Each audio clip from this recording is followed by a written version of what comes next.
Hello friends, कैसे हैं आप सब। तो चलिए इस वीडियो में कई ऐसे बातें हैं जो आप लोगों को जानना बेहद ज़रूरी है। तो चलिए सबसे पहले मैं बारी बारी से बातों को समझाने की कोशिश कर रहा हूँ, क्योंकि एक अभ्यर्थी काफ़ी ज़्यादा परेशान है एडमिशन को लेकर के। और स्पोर्ट एडमिशन के बारे में तो ज़्यादा कुछ हम नहीं बोलेंगे, लेकिन कुछ ऐसी बातें बताएंगे जिनको सुन करके ऐसा लगेगा कि नहीं, मुझे भी करना ज़रूरी है। देखिए दोस्तों, पिछले दिनों से काफ़ी ज़्यादा मतलब स्टूडेंट के सामने काफ़ी ज़्यादा प्रॉब्लम क्रिएट हो रहा है, क्योंकि अभ्यर्थी काफ़ी ज़्यादा है, सीटें बहुत कम है। लेकिन मैं ख़ास तौर पे ये बताना चाहूँगा कि जो लोग भी फर्स्ट राउंड में एडमिशन के लिए आए थे या नाम आया था मेरिट लिस्ट में, उन लोगों का लगभग 25% लोगों का एडमिशन नहीं हो पाया था। फर्स्ट मेरिट लिस्ट की बात कर रहा हूँ। क्यों नहीं हो पाया था, इसका ऑथेंटिक रीज़न ये है कि उन लोगों के पास डॉक्यूमेंट्स की कमी थी। कोई भी सरकारी कॉलेज या प्राइवेट कॉलेज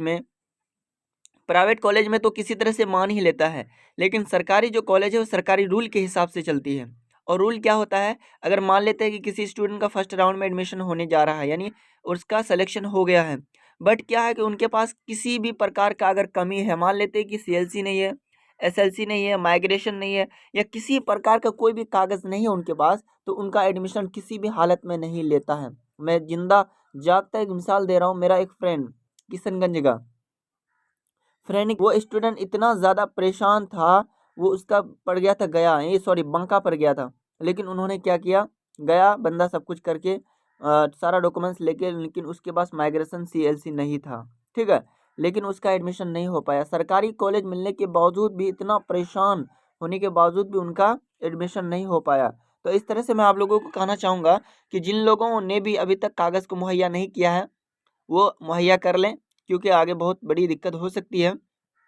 हो सकता है कि आपको कॉलेज अलॉटमेंट हो जाए स्पोर्ट एडमिशन के तहत, लेकिन आपके पास कागज़ की कमी होने की वजह से आपका एडमिशन नहीं। फिलहाल इसका दूसरा पहलू ये है कि बहुत सारे ऐसे अभ्यर्थी हैं जिनका दूसरा चरण में भी एडमिशन होने जा रहा था, दूसरा लिस्ट में, लेकिन उनका भी यही प्रॉब्लम देखा गया, तो उनको भी एडमिशन नहीं लिया गया। मैंने कईयों का देखा है, बहुत सारे स्टूडेंट हैं। तो इस भ्रम में ना रहें कि मेरा कोई कमी होगा तो आवेदन दे देंगे, क्योंकि पिछली दफ़ा जब हम लोगों के पास माइग्रेशन की कमी थी, तो हम लोगों ने खुद एप्लीकेशन लिखा था कि सर, ये 4-5 दिन के पश्चात मैं उन्हें इस कॉलेज में माइग्रेशन जमा कर दूंगा। इसके लिए तत्काल रूप से मेरा एडमिशन को संपन्न किया जाए और हमको मौका दिया जाए पठन पाठन की प्रक्रिया में भाग लेने का। तो इस तरह का हम लोग लिख करके दिए थे, तो उस समय मान भी लिया था। कई ऐसे कॉलेज है जो मानने के योग्य हैं, लेकिन बहुत सारे ऐसे कॉलेज है जो आपकी बातों को बिल्कुल नहीं मानेगा। वो सरकार, शिक्षा विभाग जो कहेगी वही मानेगा। फिलहाल हम बात करेंगे कि आपका जो स्पोर्ट एडमिशन को लेकर के काफ़ी ज़्यादा तहलका मचा हुआ है, तो इसमें मैं बता दूंगा किन नंबर वालों का एडमिशन हो सकता है, ये मेरा एक्सपेक्टेशन कहता है। ठीक, 3-4 बातें ऐसे हैं जो आप लोगों को जानना है। जैसे कि 70+ वाले बच्चे, जितना सारा 70+ वाले स्कोर वाले बच्चे हैं, वो लोग क्या है कि अपने आप में थोड़ा सा धैर्य बना करके रखें, ठीक है। 65 से लेकर 70+ वाले, ये मैं कहूँगा, क्योंकि बहुत सारे ऐसे कॉलेज होंगे जो कि 65 से ही डिजर्व करते होंगे, और बहुत सारे ऐसे कॉलेज होंगे जो 70+ वाले डिजर्व करते होंगे, ठीक है। तो याद रखिएगा, 70+ वाले जितने भी सारे स्टूडेंट हैं, वो अपने आप को थोड़ा सा मतलब क्या है कि कागज़ वगैरह को देख देख अच्छे से परख लें कि क्या है मेरे पास, नहीं है, जमा कर लें। उनके बाद कॉलेज से जाके मुलाकात करें। एक बात मैं कहना चाहूँगा, मेरी वीडियो बहुत सारे स्टूडेंट मतलब पूरे बिहार देखता है, ऑल ओवर इंडिया देखता है, लेकिन सभी बिहार के सभी छात्रों को मैं ये सबसे पहले यही कहना चाहूँगा कि भाई, आप अपने बगल वाले जो डाइट है, बाइट है, या डाइट बाइट, उसके बाद पीटीईसी ऐसे कुछ होता है, वो है, उनसे पहले आप लोग अपना कनेक्टिविटी को कायम रखिए। जा करके अपना कनेक्ट बनाइए, ठीक है। जा करके वहाँ अपना प्रस्तावना रखिए कि सर, थर्ड लिस्ट का एडमिशन डेट खत्म हो चुका है, स्पोर्ट में कितने सीटें हैं सर, मुझे एडमिशन करना है। मेरी जो भी आपकी प्रॉब्लम है, क्योंकि प्रॉब्लम जब तक नहीं सुनाएंगे दूसरों को, तब तक आपके साथ कुछ अच्छा नहीं होगा। क्योंकि अगर ये सोचेंगे कि भाई ये प्रॉब्लम सुन करके मेरा मजाक उड़ाएगा, ये करेगा, क्योंकि फाइनेंशियल कंडीशन सबका बिगड़ा हुआ, सबका थोड़ा सा दयनीय स्थिति है, सब एकदम एक तरह से मुतवस्सित तबका के लोग हैं, यानी मिडिल क्लास के लोग हैं, ठीक है। तो इस तरह से मैं भी ये नहीं कहूँगा कि आप एडमिशन किसी भी कॉलेज में जा करके ले लीजिए।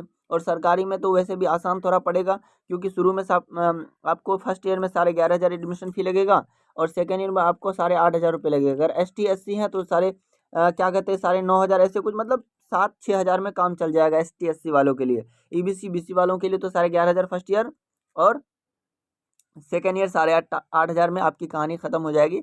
यानी क्या, मैंने कई बार सरकारी कॉलेज के बारे में अच्छे से डिफ़ाइन किया हूँ आप लोगों को। तो इसीलिए सब कोई सरकारी कॉलेज लेना चाहते हैं।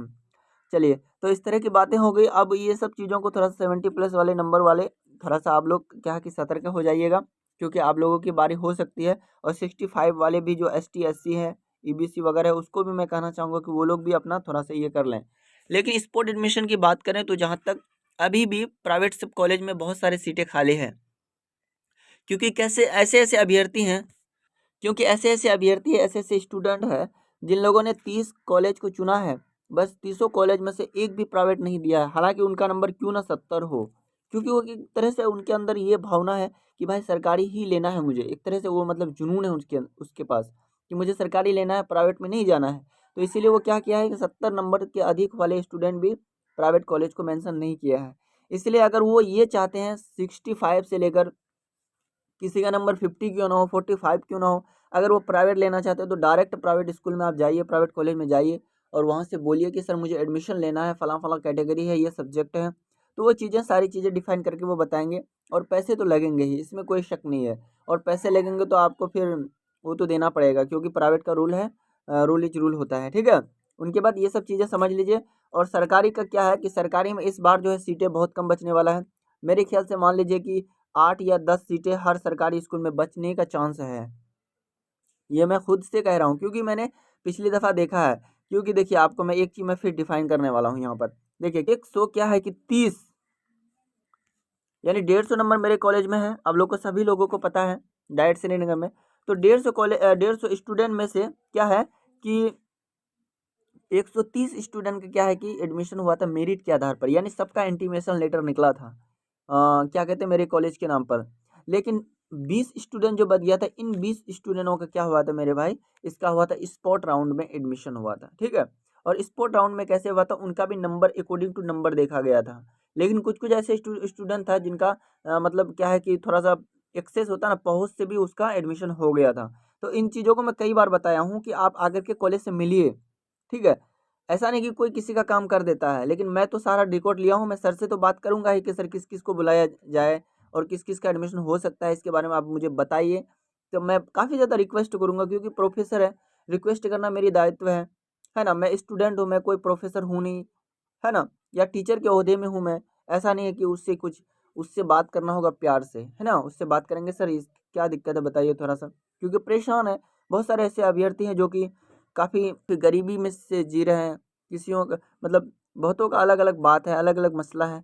तो वो चीज़ें हैं, मुझे बताइए कैसे क्या करेंगे? तो उन चीज़ों के बारे में मैं बात खुद करूँगा, ठीक है? तो इसके बारे में टेंशन आप लोगों को नहीं लेना है। और जो कागज़ वगैरह है उसको भी क्लियर करके रखना है आप लोगों को, क्या करना नहीं करना है। और स्पोर्ट राउंड के लिए जो भी नोटिस आएगा उसके सबसे पहले इस चैनल में आप लोगों को मिलेगा। क्या बातें हैं, नहीं है, हर कुछ डिफाइन किया जाएगा। फिलहाल जो भी नए नए अभ्यर्थी हैं इस चैनल में, वो मेरे चैनल को सब्सक्राइब कर लें, क्योंकि इसके बाद जो स्पोर्ट राउंड के बाद जो होगा, वो मैं क्लास स्टार्ट कर लूँगा, ठीक है? क्योंकि मुझे भी डीएलएड के स्टूडेंट को पढ़ाना, और डीएलएड से संबंधित सारा कुछ अब मुझे इस चैनल में साझा करना है, आप लोगों के साथ शेयर करना है।